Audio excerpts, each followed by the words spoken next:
Hi, I'm Stephanie Rozzo. Welcome to Nature Sketch Create's Japanese Camellia step-by-step painting instructions video. In this video, I'll be showing you how to paint the Japanese Camellia using Nature Sketch Create's step-by-step painting instructions. First, collect all your materials and make sure they're ready to go. Let's get started.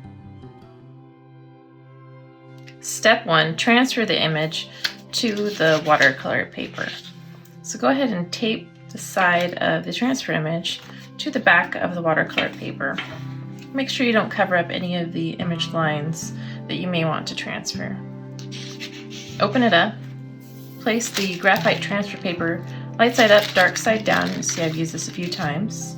You can use your graphite transfer paper over and over. And then just kind of gently press it down flat. Start anywhere you like. I like to do a few test lines first. So I'm going to transfer a couple lines, or maybe just one area, and then check to see how that transferred. It's kind of used a medium pressure. I like how dark that is. I'll still be able to see it after I add my paint. So just go throughout and transfer all of the lines by tracing over them with that medium pressure. And if they're not exact, don't worry, this is just a sketch. It's going to be great no matter what. And go ahead and put on a podcast or an audio book or maybe some music, just whatever helps you to relax. And take your time and transfer all these lines. And if you get interrupted at any point, don't worry, you can stop and come back to it again at any time. So go ahead and take your time, relax, and transfer over the lines.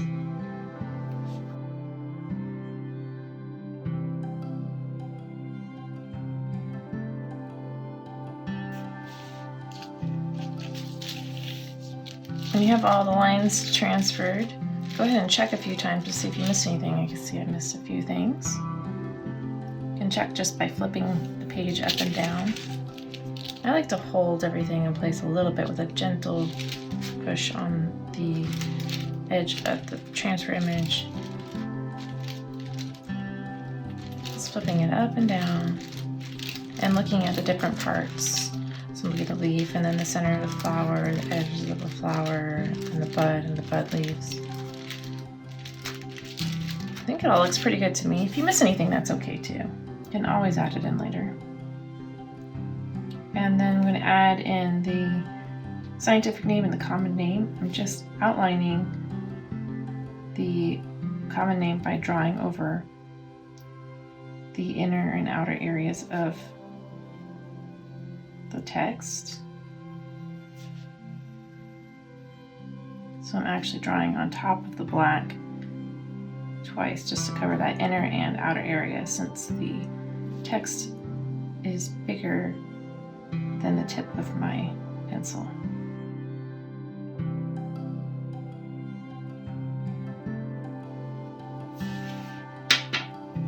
When you're done, you can go ahead and remove the graphite transfer paper, and you can use it over and over, so just save that for later use. And then remove the tape from the back of the watercolor paper with a gentle, and then also go ahead and remove it from your transfer image. And if you don't pull up any paper and the tape is clean, you can use it again. So I like to use that over and over if I can. And take the kneaded eraser, even just take part of it, which is what I will do.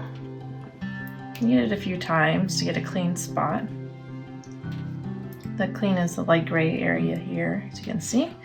And you can use that to reduce the darkness of these lines that you transferred by just kind of dabbing it or rubbing it over a little bit. I like how dark my lines are though. I'm going to leave that. Sometimes I get smudges from the graphite transfer paper as well, so I like to remove some of those. You can do that by just kind of gently moving that needed eraser over that space. You can also use a regular eraser, just try to be gentle. And it looks like I did miss a line. I missed this line right in here, and so I'm just going to roughly draw it in there. And if I missed any other lines, I'll do the same. So I'll just roughly draw in spaces or lines that I missed. Now that I have the image transferred, I'm going to go ahead and move on to step 2.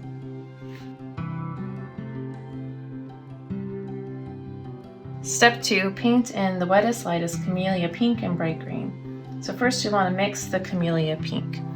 Take the 4H deep red rose, shake it up, and take one drop, this very concentrated color, and add it to your palette. Dip your brush in it just a little bit, and take that color to the side and add lots of water. You see it's very, very concentrated, so it takes a bit of water and very little paint to get it to that less concentration, lighter color, which is what we're looking for. We're looking for that wettest, lightest, least concentrated color. Dab it on your towel and test it on your test strip. Adding just a tiny bit more water, keeping it really light.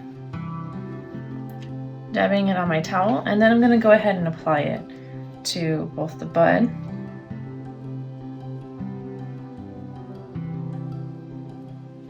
picking up a little bit more, dabbing on my towel, and then I'm going to apply it to all of these outer petals.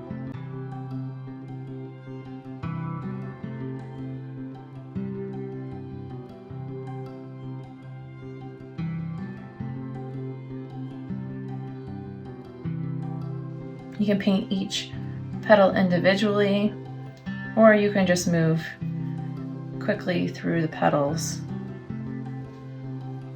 as one entire shape. But I would stop at the lines if you start running low on paint. I'm running a little bit low, so I'm going to pick up a little bit more, and then I'm going to do the same here.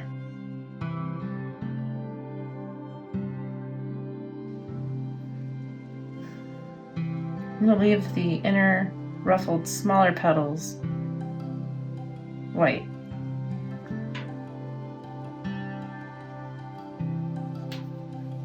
Clean off your brush and then mix the Camellia bright green. So take 2 drops of 6H phthalo green, make sure it's well mixed just in case the pigment has settled. 1, 2, and 5 drops of 25H Hansa yellow medium. Mix that as well. 1, 2, 3, 4, 5. And mix it up. And add a little bit of water from your brush. If you're using a regular paintbrush, just pick up a little bit of water and add it in. Clean off your brush. I'm going to use the wettest, lightest. You want to get just a little bit of it. Pull it to the side, add some water to it. Maybe a little bit more. Not enough paint to be able to cover that area. You don't want to have to add too much water to get it light.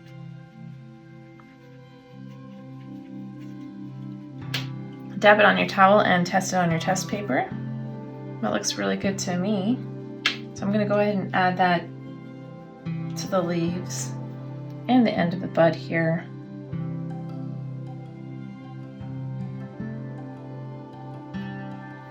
And this little stem. I'm just going to cover the entire area of each leaf and stem with one single layer of paint. This works best if you take one space at a time. And if you get out of lines, don't worry too much. Make this perfectly imperfect.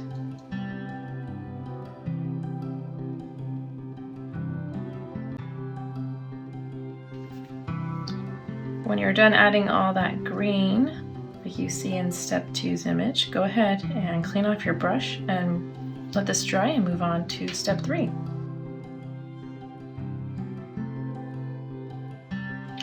Step 3, paint in the wettest, lightest Camellia yellow. So first, go ahead and mix the Camellia yellow. Take 1 drop of that, add it to your palette, dip your clean brush in it, and pull a little to the side and add lots of water to get a really light, faint color. Dab it off on your towel. Looks like I have a little bit of green in there, but it's not showing too much. Dab it on the towel and check it again. Once you have a color you like, check it. It should be fairly faint. This is a little too faint. It's not supposed to be a really dark, deep yellow at all, just barely there, almost white. So I like that. I want a little bit of color. I like that one. It's all about the same. That one's a little fainter. And then I'm going to add that just to all those center petals, kind of wrinkly looking. Clean off my brush, let it dry, and move on to step 4.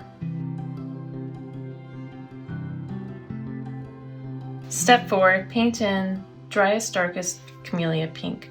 So I'll add a little bit of water to that Camellia pink I first put in my palette. That way I can spread it around. Dab it on my towel and check it on my paper. And it feels a little grainy still, so I add a little bit more water.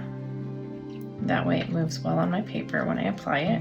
Dab it on my towel, check it on my test paper again, so it's still very dark and concentrated, but it moves a little bit better.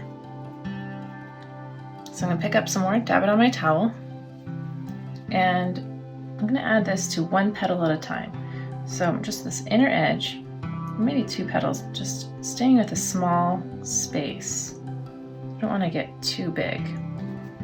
Dab it off on my towel, getting the clean brush, and then pulling, and if it's still too dark, just dab it some more, pulling it to that outer edge, working with this whole space as one.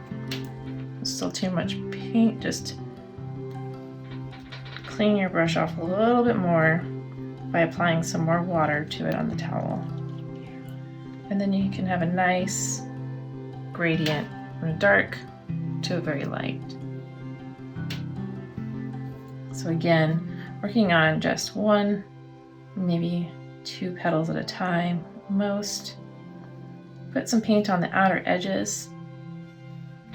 Clean your brush off really well. Take that clean brush and kind of move that paint up. I have a little less paint this time and that works out better. Creating a gradient. And if it's not dark enough, you can always add just a tiny bit more just by putting it in there while it's wet, if you like, and it adds a little bit more of a gradient. And then again, doing the same thing, just taking that clean brush and pulling it up, unless you like the way it looks when you just add the water without pulling it up. So those are all pretty dark.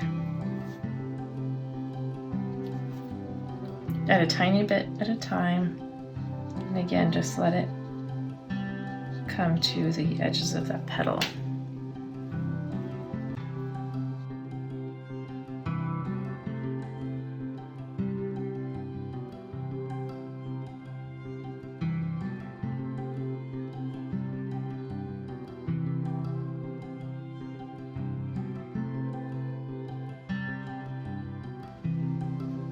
I'm going to do the same thing to add some color to the bud. Dab it on my towel after picking up some paint and add it kind of to these lines, lower edge. Dabbing it off to get most of that paint pigment out of my brush, cleaning it out with some water, taking that clean brush and just taking it over those areas up towards the upper edge to create a bit of a gradient. Cleaning off my brush and moving on to step 5.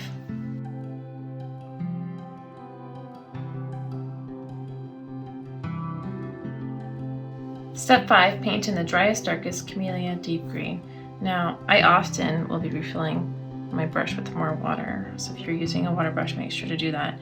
And it's good to find a clean, dry spot. So there's some paint here from another project, but it's clean and dry during this project. Now go ahead and mix the Camellia deep green. Take the 2 drops of the 6H phthalo green, shake it up to make sure it's well mixed. 2 drops. And 1 drop of the 31H red oxide to make sure that's well mixed as well.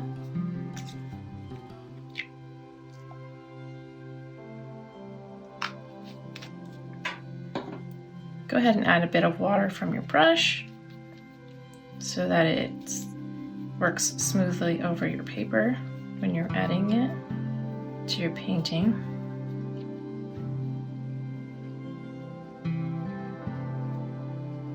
When it's well mixed, go ahead and dab it off on your towel and test it on your test paper. I like that. It seems to move pretty well, even though I accidentally added a little more water. I'm going to move some things out of the way, and then I'm going to add it to the leaves, stem, and the bottom of the bud, as you see in Step 5's image. You can refer to your final reference image if it helps as well.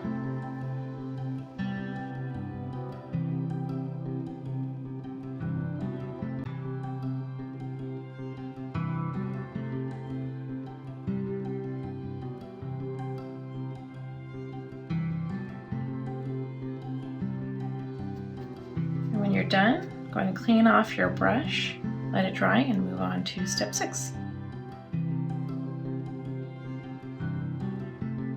Step 6, paint in Camellia red and deep green. So first mix the Camellia red by adding 3 drops of the 31H red oxide to your palette. 1, 2, 3. More of this because it tends to get a little grainy. I just want to make sure enough pigment gets into the palette. Go ahead and mix it up. Take some to the side and add lots of water to it. Maybe not too much. Get it wet. Add it to your paper. A little more water because it's pretty grainy. Check it on your paper again. It looks like the right color to me. So I'm going to go ahead and use that color to outline the center petals in the image as you see in Step 6 in your final reference image. And it doesn't have to be exactly the same as there, just kind of add it throughout.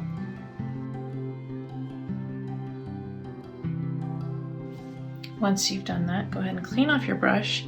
And as long as your leaves are dry, you can test that by just kind of dabbing them. You can go ahead and add more of the deep green color. Picking it up by adding a little bit of water in your palette, dabbing it off on your towel, and then reapplying it to your painting again. That's just going to add some deeper contrast. If it's not dark enough, you can always pick up a little bit more and try it again. And add it to your image, the leaves and the stem and the bud as you see in your final reference image and the image in Step 6 to add a little bit more contrast in those darker areas.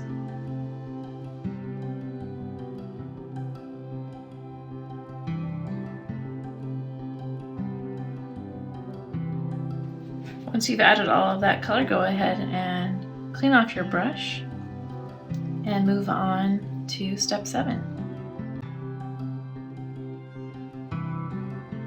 Step 7, add ink lines. I'm going to use the 005 black micron to go ahead and add the first ink lines, making sure that it's dry throughout by dabbing it. And I'm going to use my transfer image to make sure I don't smudge anything and keep my paper clean. And I'm just going to go throughout and redraw all of the lines I drew when I transferred the image. This is why you want to be able to see those transfer lines. You can also redefine the lines based on where your paint ended up. This painting is your unique image, so go ahead and make sure you make it yours by adding those lines based on where the paint ended up when you painted it. And it's a stylistic choice as to whether you want some paint outside the lines or all the paint inside the lines. It's up to you. I am using my final reference image as well to help me figure out where to add these lines.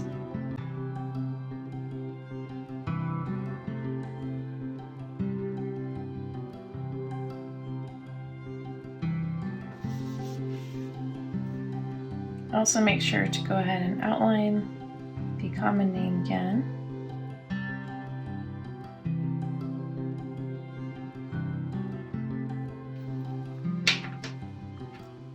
Moving on to the 01 black micron pen. And I'm going to go ahead and write in the scientific name again. And then I'll just add a few thicker lines, such as to the bud.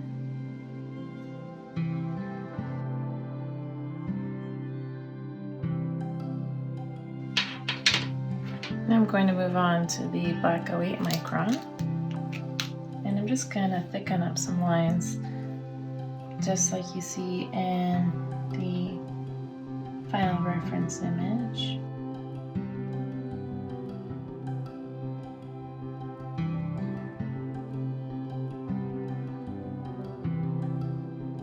And I like where this is at, so I'm going to leave it just like this. You can add more paint and ink lines if you like. Just make sure you let the ink or paint dry in between. That way you don't have any smudging or smearing. We're done. Great job. Thank you for joining me. Hope you had fun, had a chance to relax a little.